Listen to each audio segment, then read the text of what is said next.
Welcome back to Holiness of the Lord. For those of you keeping track, I jumped from 1 Kings 11 to Psalms and Proverbs because the chronological order of the Old Testament does not match up nicely with the order of the books. So going by the Old Testament manual, it goes into Ecclesiastes and then we'll circle back to Kings later. Just FYI. In Ecclesiastes, chapter 4, verses 9 through 12, is it good for man to be alone? Nope. And this is a reinforcement and reflection of God's intent and purpose behind being together, which is really cool. In Ecclesiastes chapter 5, verses 1 through 7, when thou goest to the house of God, be more ready to hear than to give the sacrifice of fools.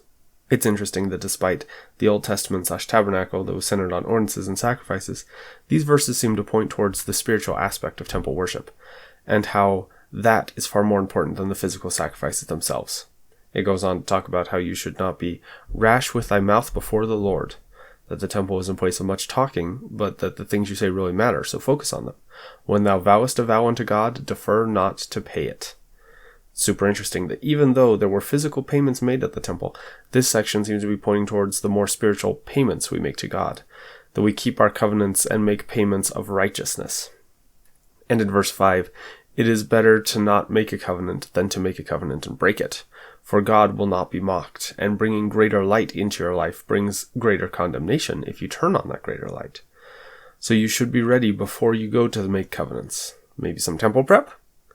It's also interesting in verse 6 that it references saying things before angels. So in the temple, the things you say before God, angels, and presumably there are priests there who act as witnesses for the ordinances.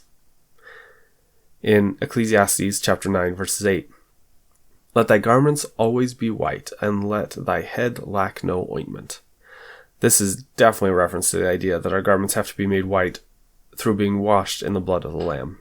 This is a very literal and descriptive concept for those who, in the ancient temple, would offer sacrifices of animals and use their blood to continue marking various things in ceremonies.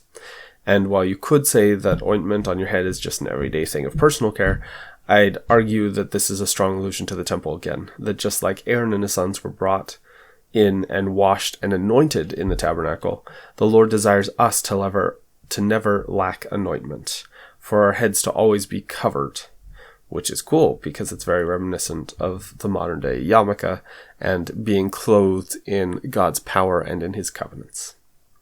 Thanks, and I'll see you next time.